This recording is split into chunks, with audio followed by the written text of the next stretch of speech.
pananaw ng Aliw Broadcasting Corporation, mga producers o mga namamahala ng Aliw Broadcasting o anumang organisasyon na affiliated sa network at kailanman ay hindi iniendorso ng Aliw Broadcasting Corporation ang mga nabanggit na opinyon at pananaw sa programa. Mula sa himpilang may todo lakas, DWIZ nagbabalita ng tama, naglilingkod ng tama. Narito ang tuloy-tuloy na balitaan at serbisyo publiko mula alas 8 hanggang alas 9 ng gabi tuwing Sabado. Ang programang mula sa kapulisan para sa mamamayan. Ang Pulis at your service.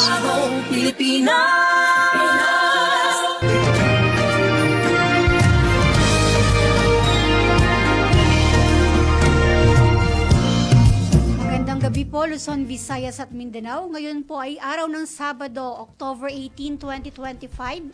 Sa ngalan po ng pamunuan ng Philippine National Police, binabati po namin ang aming Chief PNP na walang iba po kundi si Police Lieutenant General Jose Milencio Corpus Nartates Jr. At sa aming Director po ng Police Community Relations na walang iba po kundi si Police Major General Roderick Augustos B. Alba. At syempre po, nais din po naming batiin ang aming Director sa PKG, walang iba po kundi si Police Brigadier General Marvin Joe Saro at ang aming command group ng isang magandang gabi po sa inyong lahat. Kami po ang inyong mga kasama ngayong gabi, Police Captain Cherry Vicente. At ako naman po si Patrolwoman Sari Bernales. At ito po ang bagong edisyon ng programang mula sa kapulisan para sa mamamayan. Ito ang Police at Your Service. Police at your service. Police at your service.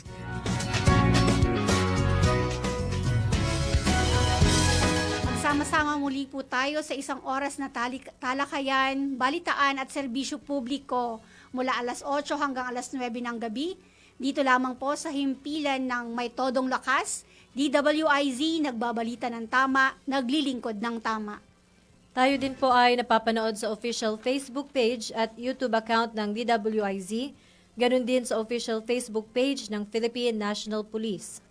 Kasama din po natin ngayong gabi, nakaagapay ang technical po ng DWIZ, ang production staff po na sina Jem Barbon, Adrian Cruz, Chat Josue, and Amy Pat at si Ma'am Jim Raquel. Magandang gabi po sa inyong lahat. Yan. So para naman po sa mga komento o serbisyo na maaari naming maibigay, tumawag lamang sa aming hotline sa 8470-175055 o kaya naman sa 7746-1090 o tumawag at mag-text sa 0908-136-6060. At maaari nyo rin kaming masubaybayan sa live streaming ng DWIZ. I-type nyo lamang po ang www.dwic882.com. At mamaya po makakasama po natin na live dito sa studio ang ating guest na mula po sa Pasig City Police Station. Mamaya po makakabalitaan natin sila, no, Yes Sari? po. Yes po. Samantala, dumako muna tayo sa mga mainit na balita. Nagpakita ng aktibong suporta ang mga tauhan ng First Provincial Mobile Force Company sa pamamagitan ng pagbibigay ng police assistance sa isinagawang pag-install ng smart houses sa ilalim ng 4PH o pambansang pabahay para sa Pilipino, programa ng pamahalaan para sa mga naapektuhan ng lindol sa Cebu. Nakibalita dyan si Patrolwoman Flora May Azares. Bilang tugon sa pinsalang dulot ng magnitude 6.9 na lindol na tumama sa ilagang bahagi ng lalawigan ng Cebu kamakailan, agad na nagpaabot ng tulong ang Cebu Police Provincial Office sa isinagawang installation ng mga smart houses para sa mga apektadong residente sa ilalim ng 4PH o Pambansang Pabahay para sa Pilipino, program ng pamahalaan. Nitong Oktubre 14 ng taong kasalukuyan, nagsagawa ng police assistance ang mga tauhan ng First Provincial Mobile Force Company, Warriors of the North, sa pangunguna ni Police Lieutenant Glenn B. Soliano, Deputy Force Commander, at sa ilalim ng direktiba supervisyon ni Police Lieutenant Colonel Arnold Valenzuela, Force Commander. Ang aktibidad ay isinagawa sa Barangay Poblacion, San Remigio, Cebu, isa sa mga lugar na matinding naapektuhan ng nasabing lindol. Layunin ng presensya ng pulisya na tiyakin ang maayos, ligtas at sistematikong pagpapatupad ng housing assistance, bahagi ng patuloy na rehabilitasyon at recovery efforts ng gobyerno para sa mga nasalanta. Sa kabuuan, naging maayos at matagumpay ang aktibidad at patuloy na nakaantabay ang PNP upang mabigay ng seguridad, suporta at serbisyo para sa muling pagbangon ng mga apektadong komunidad. Karon, ang inyong kapulisan, kasamtangan, aniya na usap sa San Remio, lugar na usa sa mga lungsod na naigo sa 6.9 nga linog. Naitabo ni itong Septembre 30, 2025 ug tungod sa panghitabo ug dako nga kadaot sa maong trahedya, kami mipahigayon og serbisyo nga tabang aron sa paspas pag-installa sa 4 PH Village Smart Houses na himutang sa lungsod sa San Remio. Kami andam kanunay nga moserbisyo alang sa katawhan ug kaayuhan para sa mga biktima sa linog. Ako po si Patrolwoman Flora May Azares para sa Himpilang May Todong Lakas, DWIZ. Nagbabalita ng tama, naglilingkod ng tama. Police at your service. Police at your service. Yan, maraming salamat Patrolwoman Azares. At syempre, bago po tayo dumako sa susunod na balita, narito ang paalala ng pambansang pulisya upang maging handa at ligtas sa oras ng lindol. Dahil hindi natin alam kung kailan darating ang sakuna, kaya't mahalaga ang kahandaan sa bawat tahanan. So bago po ang lindol, siguraduhing matatag ang mga istante o lalagyan ng gamit at iba pang mabibigat na bagay. Syempre, dapat magkaroon po tayo ng earthquake drill at alamin ang mga ligtas na lugar sa loob ng bahay o opisina. At higit sa lahat, ihanda ang inyong go bag na madaling makuha sa oras ng emergency. Narito rin po ang mga pangunahing pangangailangan na dapat ilagay dito. Kabilang sa mga dapat ilagay ang inuming tubig na sapat para sa 3 araw at pagkain na hindi madaling masira tulad ng delata, biscuits o energy bars. Dapat din merong first aid sari na naglalaman ng mga gamot, band-aid at gayon mga flashlights at extra batteries. Mahalaga rin ang whistle o pito upang makahingi ng tulong kung matrap. Power bank at charger para sa cellphone at radyo na may battery operated o hand crank para sa pakikinig ng opisyal na anunsyo. Yan po ma'am, tama yan po ma'am. So wag din nating kalimutan ang mga face mask, alcohol at personal hygiene items gaya ng sabon, toothbrush at sanitary products. Mabuting maghanda rin tayo ng kopya ng mga mahalagang dokumento tulad ng ID at birth certificates. At para sa pamilyang may kasamang bata o nakakatanda, ihanda rin ang diaper, gatas at maintenance ng medicine upang matiyak ang kanilang kaligtasan at kaginhawaan. Sa panahon ng sakuna, ang pagiging alerto at handa ang pinakamabisang sandata na laban sa panganib, kaya't siguraduhin may nakahandang go bag sa bawat tahanan. Ito po ay isang paalala bilang bagong PNP para sa bagong Pilipinas, serbisyong mabilis, tapat at nararamdaman. Okay po, thank you ma'am. So dakuan naman natin ang mga balita mula sa Southern Police District. Hindi na nakalusot sa matalas na operasyon ng Southern Police District ang isang high-value individual matapos mahulihan ng mahigit 6.8 milyong halaga ng hinihinalang shabu sa isinagawang buy-bust operation sa Parañaque City. Ibabalita yan ni Patrolwoman Ivy Corporal. Patuloy na ipinapakita ng Southern Police District ang kanilang matatag na kampanya laban sa ilegal na droga matapos maaresto ng Parañaque City Police Station ang isang high-valued individual at nasamsam ang tinatayang 6.8 milyong halaga ng shabu sa Barangay San Isidro sa Parañaque City.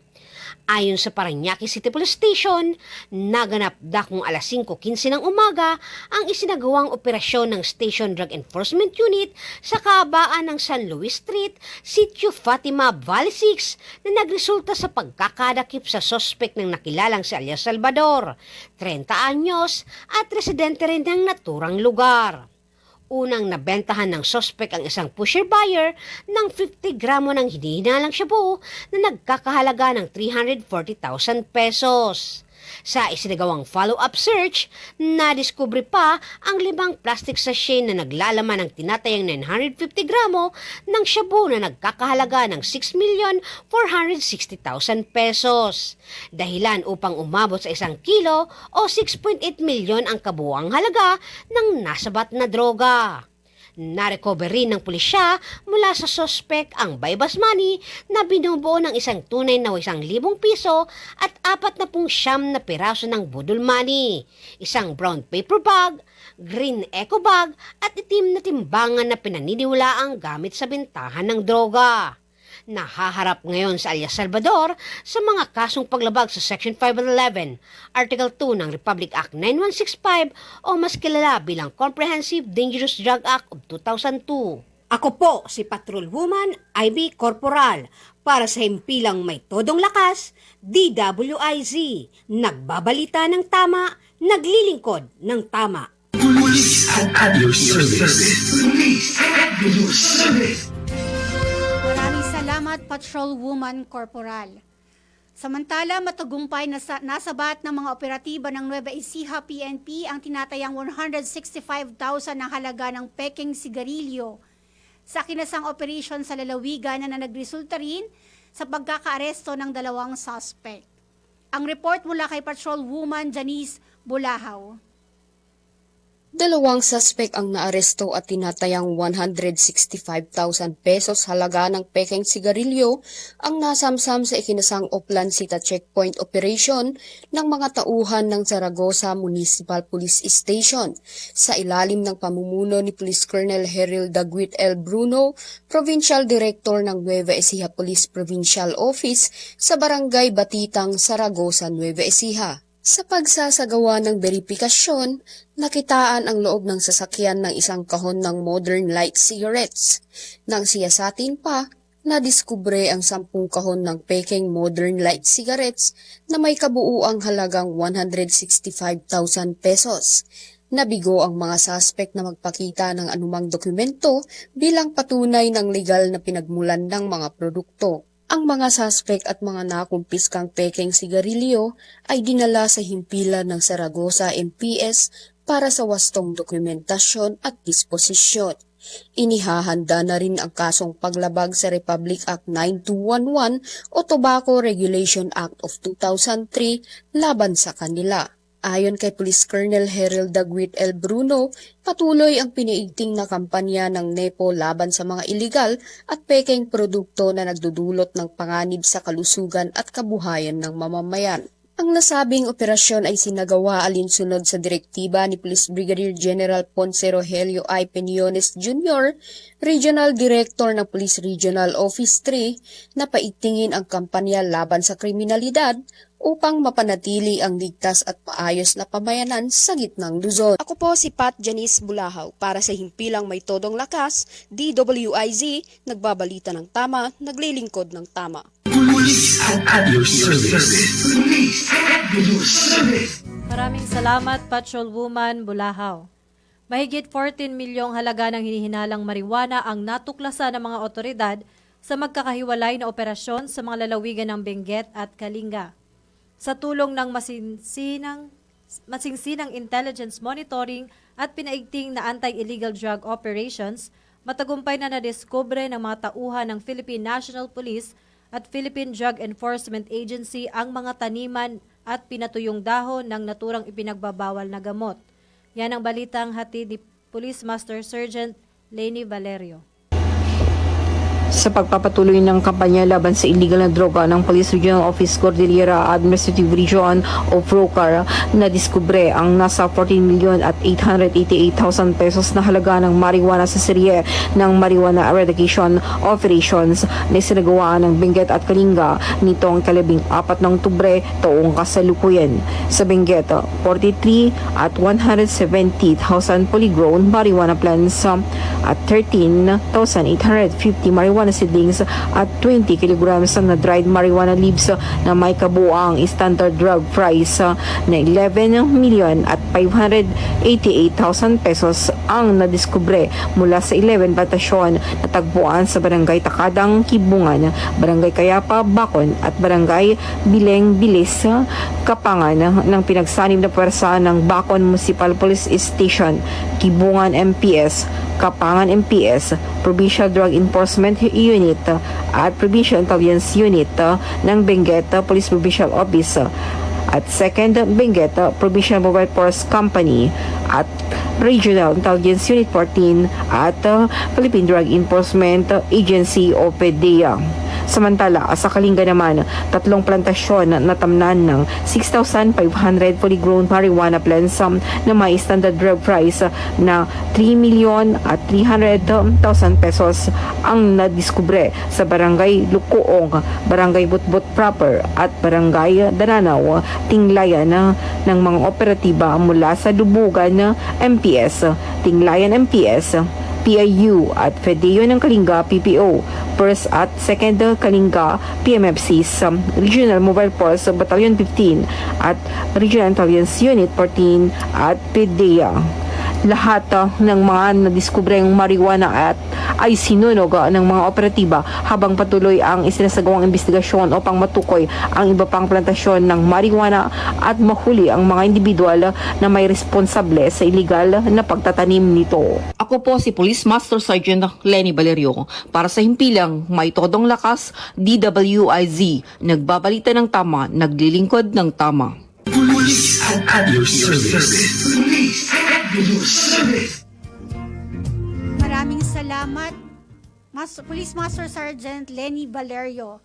Arestado ang isang lalaki matapos mahulihan ng tinatayang 1.3 milyong halaga ng hinihilalang shabu at isang baril sa ikinasang bypass operation ng San Pablo City Police sa Barangay San Antonio 1, San Pablo City, Laguna. Tinutukan niya ni Patrol Woman Mary May Saturnino. Isang high-value individual ang naaresto sa isinagawang buy-bust operation ng San Pablo Component City Police Station nito lamang Oktubre 14 taong kasalukuyan sa Barangay San Antonio 1, San Pablo City, Laguna. Kinilala ni Police Colonel Jonor R. Yupio, Provincial Director ng Laguna Police Provincial Office, ang suspect na si alias Chokoy, 37 anyos, residente ng Baay, Laguna. Naaresto ang suspect matapos magbenta ng hinihinalang shabu sa pulis na nagpanggap bilang pusher buyer gamit ang may bust money. Nakumpiska mula sa suspect ang 3 pirasong heat-sealed transparent plastic sachet na naglalaman ng hinihinalang shabu na may timbang na humigit kumulang 200 gramo na may tinatayang halaga na 1,360,000 pesos. 2 piraso na 100 peso bill at 2 piraso na 1,000 peso bill na ginamit bilang buy bust money. Isang sling bag, isang unit ng caliber 45 na baril, 2 piraso ng magazine, 10 piraso ng live caliber ammunition, isang unit ng cellphone at isang Yamaha Mio na motorsiklo. Kasalukuyang nasa custody ng San Pablo Component City Police Station ang arestadong suspect na naharap sa kasong paglabag sa Section 5 at 11 ng Republic Act 9165 o ang Comprehensive Dangerous Drugs Act of 2002. At Republic Act 10591 o ang Comprehensive Firearms and Ammunition Regulation Act.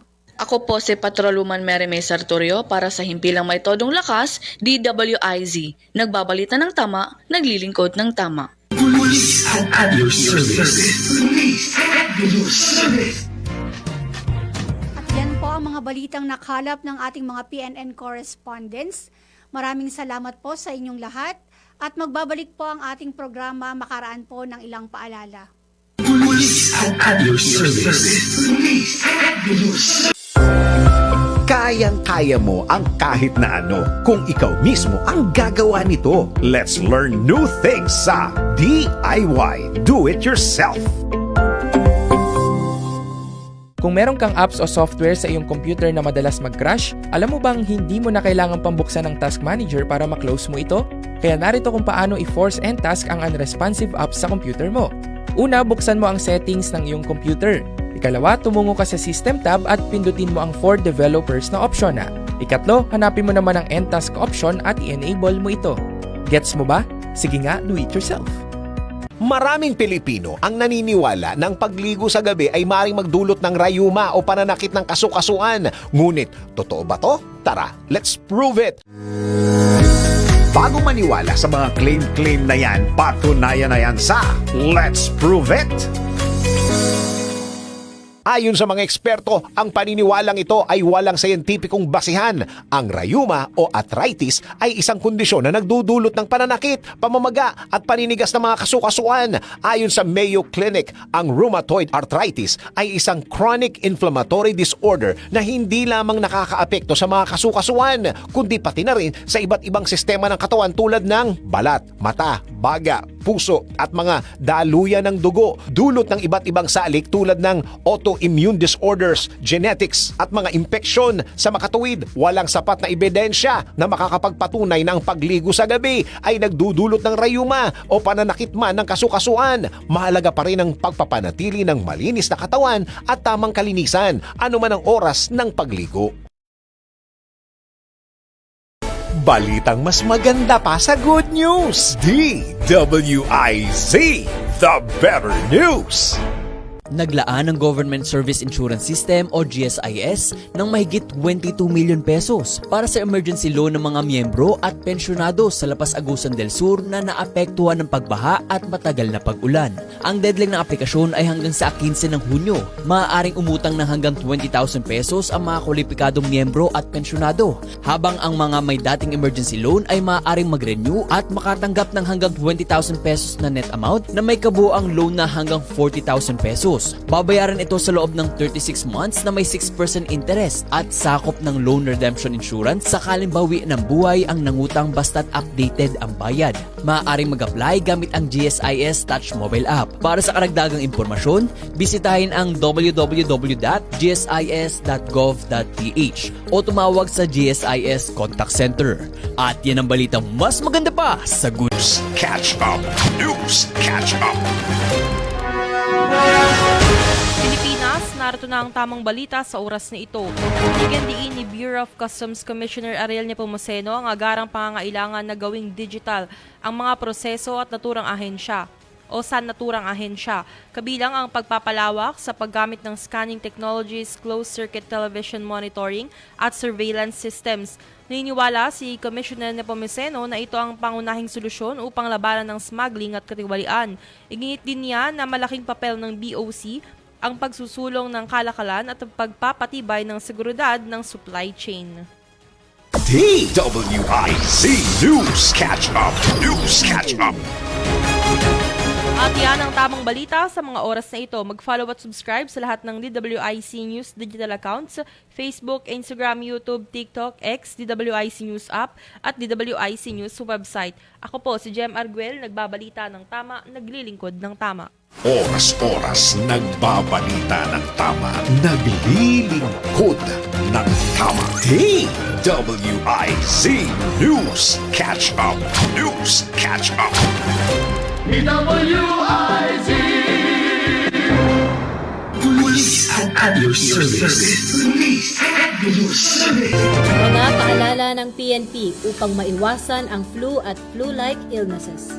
Pinapayuhan ang publiko na manatili sa bahay kung may karamdaman, magpahinga, uminom ng maraming tubig, at agad magpakonsulta sa doktor kung may nararamdamang sintomas. Ugaliing magsuot ng face mask kapag may ubo o sipon.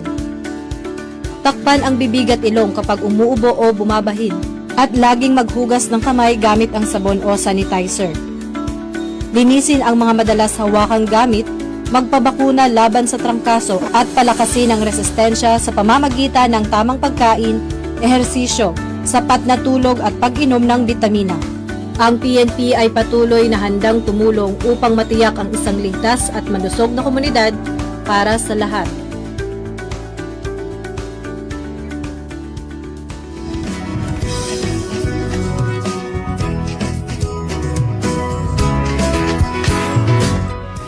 Nagbabalik po ang ating programang Police at Your Service dito pa rin sa himpilang may todong lakas, DWIZ. At ang oras natin sa buong kapuluan ay ganap na 8:27 ng gabi.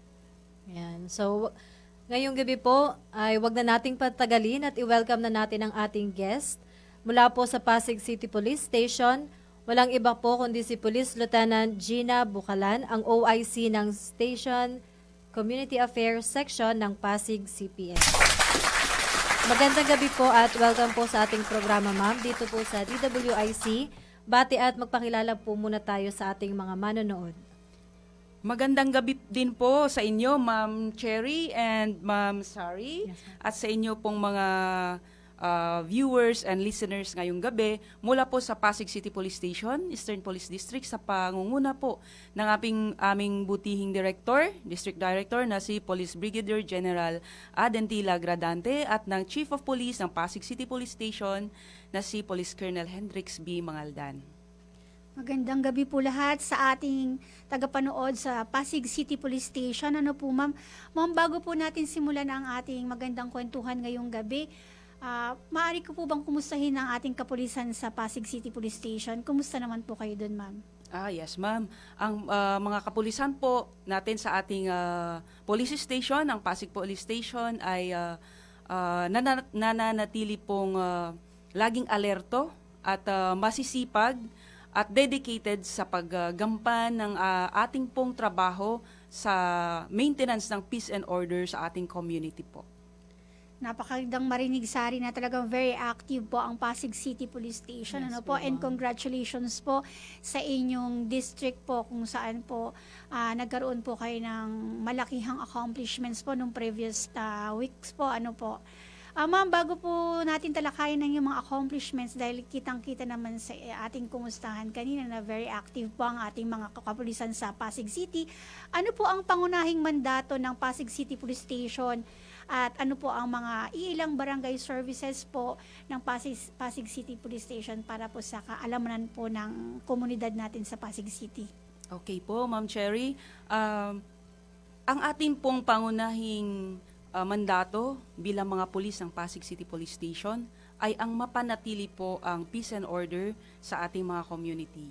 Yun din po ang pangunahing dahilan kung bakit po ginagawa natin ang ating mga trabaho sa patrol operations, katulad po ng ating mga visibility patrol, ang pag-deploy po ng mga personnel natin sa patrol posts, sa mga checkpoints natin, Oplansita, Galugad, and everything na ginagawa po ng ating pulis sa kalsada, maging ang mga activities po sa pag-engage ng ating PCR o yung ating isiskas sa community, and ang activity po ng ating investigation na binibigyang pansin at nire-resolba ang mga concerns ng ating community.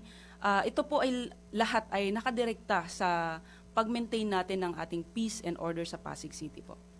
Talaga naman, Sari, kitang-kita natin yung kasipagan ng ating kapulisan sa Pasig City Police Station. Ano po, mapa-crime prevention man yan, mapa-police operation, up to PCR activities, tuloy-tuloy po ang trabaho para po sa pagpapanatili ng kaligtasan ng mamamayan po ng Pasig City. Kaya naman po, ma'am, sa mga nabanggit ninyong mga activities po at mga trabaho natin, ano-ano po yung mga operational accomplishments ng istasyon natin ngayong nagdaang araw? Okay po, marami po actually tayong mga accomplishments, no? So, mag-focus na lang po muna tayo sa highlights, which is yun sa service of warrant of arrest. Marami po kaming accomplishments na huli sa service of warrant of arrest. Meron po kaming 4 na most wanted person. Ito po ay covering the period from October 1 to present. So, ilang araw lang po yun, ma'am, no? So, aside from those most wanted person, meron pang other wanted person which are not included doon po sa MWP natin. So, aside from that, sa illegal drugs accomplishment naman po natin, starting October 1 to present, meron po tayong at least 59 individuals arrested for violation of illegal drugs. And then, meron tayong total standard drug price estimate of almost 1,250,000 plus. So, kung iisipin po natin, it's a very short period of span of time. So, makikita po natin kung gaano kasigasig ang mga Pasig personnel po natin sa pangungulo na po ng ating Chief of Police na masipag na nagsusupervise po ng ating mga personnel. Yes po, napakasigasig nga talaga, Sari, ng Yes mga po, ma'am. kapulisan natin sa Pasig. Ma'am, matanong ko lang po, paano niyo po pinapangalagaan yung moral and welfare po ng ating mga kasamahan sa Pasig? Kasi kitang-kita naman natin ang tuloy-tuloy na pagtatrabaho at hindi basta-basta ang nadideliver na accomplishments. So paano po natin napapangalagaan yung mga yung motivation ba nila na hindi mawala at talagang dire-diretso ang trabaho, hindi alintana kung anong oras na, kung makakauwi ba sa bahay ng tama sa oras. Paano po natin to na bibigyan ng pansin po?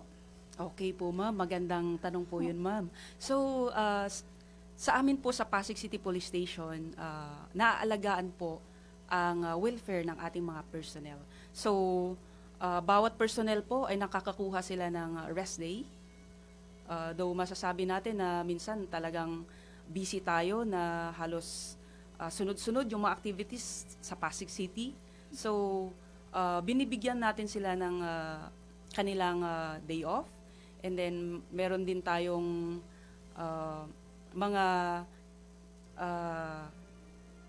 let's say tulong na ibibigay sa kanila in cases of need. Example, kung nagkasakit po sila, meron po tayong tinatawag na Alagang Pasig, which is meron pong konting financial help na naibibigay po sa bawat personnel na nangangailangan po. Napakaganda yun. Yung konti na yun, malaking tulong po sa ating mga kasamahan. Yun, Yes po. po, ma'am. And then, additionally, lahat po ng accomplishments, lahat ng ginagawa nila ay nabibigyan po ng kaakibat na awards po. Yes po. Which motivates our personnel to strive more and maintain po yung kasipagan po nila. Yes po. Napakaganda na nabibigyan natin ng award yung mga kasamahan natin sa trabaho at talagang yan ang magsasabi sa kanila na let's push more Yes, para sa bayan. Yes, Di po ma'am. ba?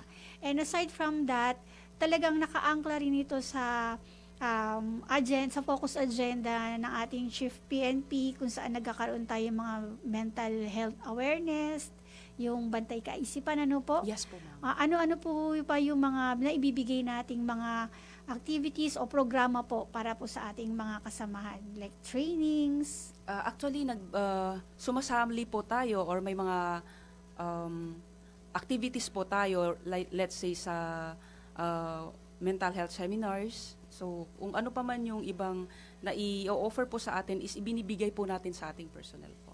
Yes po. At patuloy din po ang kanilang yung enhancement po ng knowledge, ano po? Yes, Kasi ma'am. po meron tayong ang tawag dito yung marksmanship, 'di ba? Marami pa po, ma'am, yan. Let's say sa trainings natin, marami silang binibigay to enhance the skills of our personnel po para mas maging effective sa trabaho. Yes po. Kitang-kita naman natin ang suporta pa mula sa PNP ng Pasig at yung binibigay na suporta po ng LGU, Yes, nabanggit niyo ma'am. po kanina. Yes, ma'am. May konting tulong kung nagkakasakit, na which is malaking bagay para sa ating mga kapulisan. No? Nakatingin sa akin si Sari, parang may gusto rin siyang itanong sa iyo. Yes, so marami na rin, kahit dun sa konting katanungan at sinagot ni Ma'am, nakita na po natin na marami talaga pong nagagawa ang ating mga kapulisan sa Pasig. Ngunit gusto rin po namin malaman, Ma'am, yung mga pangunahing programa at inisyatibo po ng inyong istasyon upang mapanatili ang kapayapaan at kaayusan sa inyo pong nasasakupan. Okay, ma'am. So, katulad po ng nasabi ko kanina, lahat po ng activities namin, lagi natin pong itong pinapaigting, ini-improve everyday. Kung alin man yung mga nakikita natin na medyo mas kailangan ng improvements, ay ginagawa po natin ito. Like for example, sa patrol operations natin, sa deployment ng personnel natin sa mga kalsada, thoroughfares, sa public places, and lahat ng lugar para maging strategic ito ay lagi po natin itong kino-consider. Kung need po natin ng improvement na mas kailangan magdagdag tayo ng personnel sa ganitong lugar, ginagawa po natin to make sure na nabibigyan po ng attention, ng tamang deployment ang bawat lugar po na nangangailangan. Yes po. Kitang-kita, Sari, talaga maganda yung pinag-aaralan natin, yung deployment ng mga tauhan natin. Na nabanggit niyo kanina, ma'am, na kung ano yung mas nakakailangan ng area, may focus po kayo doon na tao. May Yes, focal person po kayo na parang sa bawat sector po, may police po na handang tumulong. Yes, ma'am. Yun po yung binabanggit nyo kaninang police visibility po sa bawat kanto. Yes, ma'am. And nabanggit natin kanina yung police visibility, Sari, talaga namang kita mo, makikita at mararamdaman ang kapulisan na talagang nandun sa agenda ng ating Chief PNP, yung mga kapulisan natin nasa kalsada, Yes, sa mga inisyatibo na pinapakita natin na ang kapulisan natin ay talagang hindi lang nakikita, bagkus ito'y nararamdaman. Maganda Yes, ma'am. pong inisyatibo po sa inyong istasyon na pinaparamdam ninyo ang kapulisan sa inyong komunidad. Ma'am, sa kasalukuyan po, ano po ba yung mga programa pa ninyo para mapalapit tayo sa community po? Ano-ano po yung mga PCR activities po natin? Okay, ma'am. Marami po tayong mga activities sa PCR po, no, which is directed sa pagpapaigting natin ng relationship natin sa community. So, starting from engaging and having dialogues sa ating mga homeowners association, sa ating ground, lagi po kaming nagkakandak ng dialogue and lectures po sa kanila. So, ngayon po, usually kami ang bumababa para mag-engage sa kanila, nagre-request, pero ngayon at least naging aware na sila na pwede nila kaming i-request para mag-join sa kanilang mga activities po to render lectures na naaayon sa agenda nila, especially po sa mga laws and ordinances na mas gusto nilang ipaalam sa kanilang mga nasasakupan. And then, meron din tayong engagement sa ating mga transport sectors like mga TODA, mga jeepneys, mga tricycle natin, kasama po sila sa nilalapitan natin. And all sectors, including senior citizens, our youth, yung community lang na kung saan meron tayong mai-engage na parents kasama ang kanilang mga anak during weekends para at least nandoon sila lahat. Ginagawa po natin yon para ma-reach natin sila at maiparamdam po natin ang presensya ng pulis na handa po tayong tumulong at mag-assist sa mga pangangailangan nila. Yes po. Magandang marinig, Sari, na kasi nagtrabaho rin tayo sa ground. Usually kasi mahirap pasukin yung homeowners association, Yes yung po. sa yung sa mga parang private owned subdivision. So mahirap ang makapasok ang kapulisan kasi sinasabi na wala namang krimen. At least ngayon sa pamamagitan Yes, open na po sila. mas open sila Yes, na tumawag ng tulong sa ating kapulisan para magbigay ng lecture, Yes po. kumbaga na isasama sa kanilang mga activities. Kasi dati, barangay lang ang ating napupuntahan, napapasyalan, at silang na rin lang natuturuan. At sa pagbabaan ng kapulisan natin sa Pasig, tumatawag na rin ang Homeowners Association para tumulong, matulungan natin sila at the same time matulungan din nila tayo. Kasi Yes, ma'am. maganda ang magkaroon ng magandang samahan or good relationship sa ating community. Nabanggit mo din, ma'am, kanina yung mga iba't ibang sektor. Nakikita po natin sa Pasig, ayon sa inyong kwento, parang nandoon talaga yung whole of a nation approach. Yes, ma'am. Diba po? Yung from grassroots po sa barangay na nakakakita. Sila kasing kauna-unahan sa rin nakakita ng krimen eh. Yes, Yes At po. doon palang nare-report. Kasi nga naman talaga, ang peace and order, hindi lamang po trabaho ng kapulisan. Ano po? Opo, ma'am. Ito Yes, ay concerted effort ng community. Yes. Kaya mas magandang meron talagang magandang relasyon para matulungan ng ating kapulisan, which is, yun nga po, magandang ginagawa ng PCR. Since nabanggit niyo po yan, ma'am, kumusta naman po yung intelligence network natin, Barangay Intelligence Network po natin? Yan ang isang masasabi natin na nade-develop ng mas maganda pa. Kasi dahil nga po doon sa engagements natin, bumababa tayo at nakikipag-usap, nakikipag-dialogue sa kanila. Nilalawakan natin yung scope natin. Hindi lang sa barangay office, sa barangay mismo, kundi isinasama na natin yung mga constituents nila sa baba, like our homeowners, yung kanilang mga transport sectors, yung mga youth sectors nila, and then mismo sa mga bahay-bahay pumupunta din po tayo. Nagkakaroon ng pagbisita. Yes, Nagpupunta rin po kayo sa mga workplaces po to conduct po lecture. Yes, ma'am. Meron po tayo sa schools, meron din po tayo sa minsan sa mga senior citizens office, po, opo. pupunta po tayo doon,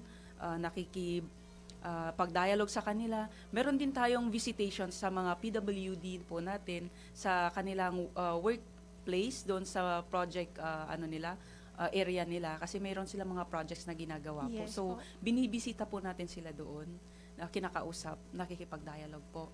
And then hindi lang po yung mga ganong level po. Ultimo yung pupunta tayo sa plaza, kung sino man po yung makikita natin doon, ini-engage po natin. And then doon natin makikita na sa ganong ginagawa po natin ay nafe-feel nila. Yes po. Kasi I just want to share this experience. Yes po. Natuwa lang po ako kasi one time nasa plaza po ako and then we approach people, magbibigay kami ng flyers, informing them na about sa mga modus operandi, yung mga kailangan tawagang numbers. So, meron akong nakita doon na meet na isang senior citizen na sabi niya, bakit sa ibang lugar walang ganito? So, sabi niya, it's very nice na ganito ang ginagawa nyo dito sa inyo. Yes po. Sabi niya, sa pinanggaligan kong lugar, hindi ko naranasan to. So, I'm very happy na nakita ko at naranasan ko ito sa inyo, sa lugar nyo. Yes po. Talaga naman yung mga kapulisan natin ngayon, makikita mo kahit Sabado Linggo nagtuturo. Teacher man yan, criminology man yan, Yes, natapos. ma'am, exactly. Talaga pong jack of all trades talaga. Buong pusong binibigay ang serbisyo publiko. Naramdam naman talaga ng ating mga kababayan. Which is ito nga yung ating tungo ngayon, bagong PNP para sa bagong Pilipinas. Mabilis na serbisyo, tapat at nararamdaman. Napakaganda po na sa isa sa mga community po natin, ina-appreciate po nila yung ginagawang trabaho ng pulis na buong puso naman talagang inahatid natin. Ano po? Yes po. Kaya naman po, because of this po, nahihikayat po natin ang ating komunidad na makipagtulungan po sa ating mga programa. Dahil sa mga programa po na ito, tuloy-tuloy po ang ating trabaho. Ano naman po yung ma-share ninyo na masasabi niyong best practice po ng Pasig City Police Station? Okay po. So, this year lang po na-launch yung ating tinatawag na Patrolya ng Bayan. So, ito po ay initiative ng ating Chief of Police, kasama ng ating District Director, na nagkaroon po tayo ng tinatawag na Patrolya ng Bayan, which is ang concept po nito ay magsasama ang PNP, sa substation level at saka yung mga barangay tanod or security forces and volunteers para patrolyahan ang ating mga community lalo na during night time. Yes. Kasama po yung sa pag-iikot nila yung pagbabantay nila sa mga homeowners na may mga nakadeploy sa mga subdivisions nila or sa mga simpleng pamayanan na bantayan nila para maiwasan ang pagpasok at paglabas-masok ng mga hindi taga doon sa lugar na yon para maiwasan po yung kaguluhan.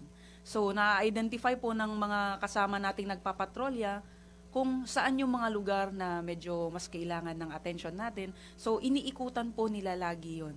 So, yung partnership ng ating mga volunteers, ng ating mga security force, barangay security forces, barangay tanods, at ng PNP ay napakalaki po ng impact sa pagpapanatili po natin ng peace and order sa ating community. Yes po,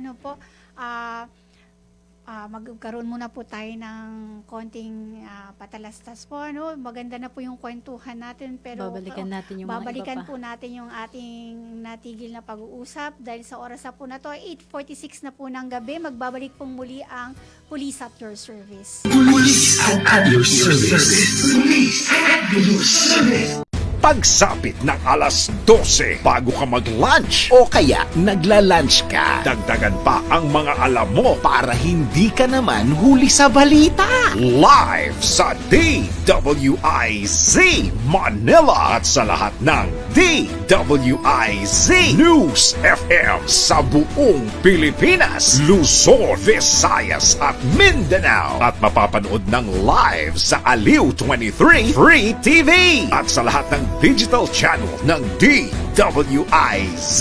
Ang Balitang Bayan. Mga balitang nangyari lang at kasalukuyang nangyayari. Balitang Bayan. Kasama ang opisyal na tagagising ng bayan, si Drew Nasino. Di ka aantukin kapag nalaman mo na ang latest sa Balitang Bayan. Sa patuloy na pagbabalita ng tama at paglilingkod ng tama. Balitang Bayan. Araw-araw, 12 noon.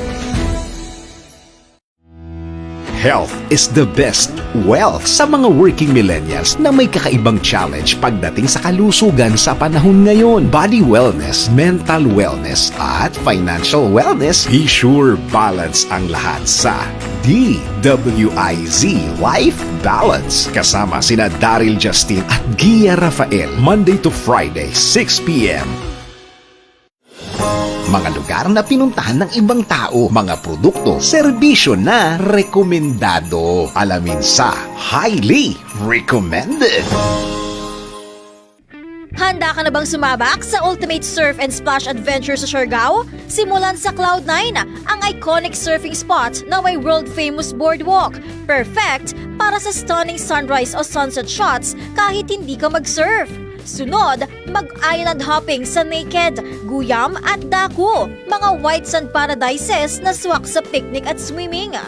Para naman sa kakaibang natural pool experience, bisitahin ang Magpupungko Rock Pools. Sa 50 pesos lang, may cliff jumping at clear tidal formations na perfect sa low tide. Para naman sa nature at thrill lovers, pumunta sa Magpupungko Rock Pools. 50 pesos na entrance fee lang ang kailangan sa Nipa Shaded Tidal Pools at natural cliff jumping.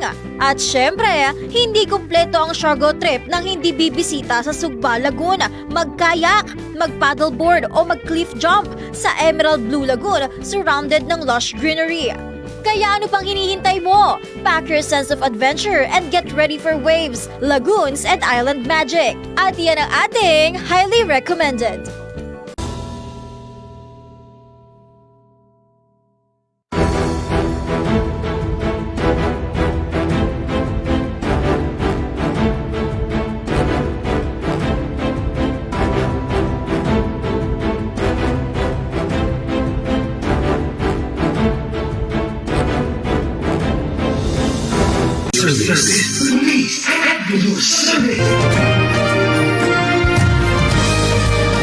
Yan po, muling nagbabalik po ang ating programang Police at Your Service dito sa Himpilang May Todong Lakas, DWIZ.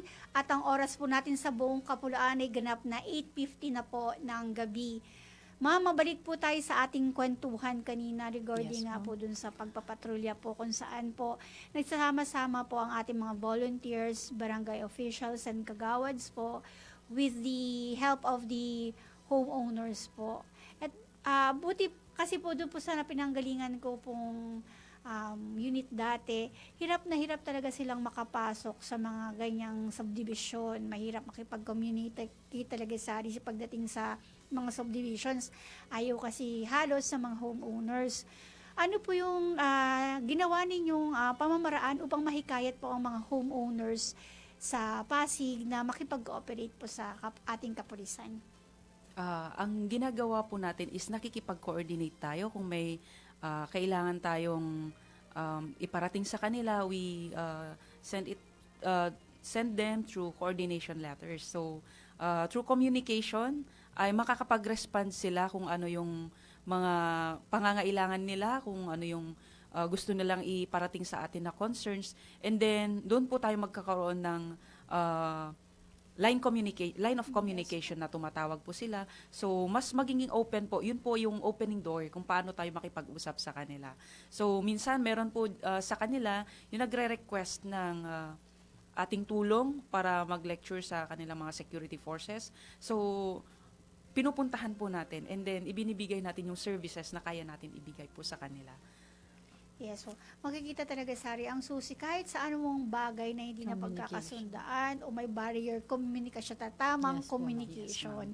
So, wag nating aanuhin, wag nating pagsasawaan tayo mga nasa serbisyo ang makipag-usap ng tama. Gamitin natin yung communication skills natin At the same time, syempre, papatunayan niya ng ating magandang serbisyo. Yes, Diba? Yan. So, nandun na tayo, ma'am, sa communication. Ngayon naman po, ma'am, gusto rin po naming malaman kung ano po yung mga ginagawa po natin. Dito naman po tayo sa ating mga kabataan, lalong-lalo na po sila po yung medyo naano po dito sa illegal drugs at mga krimen. So, paano po tayo nagre-reach out or ano po ang nagagawa natin para maprotektahan po sila? Okay, ma'am.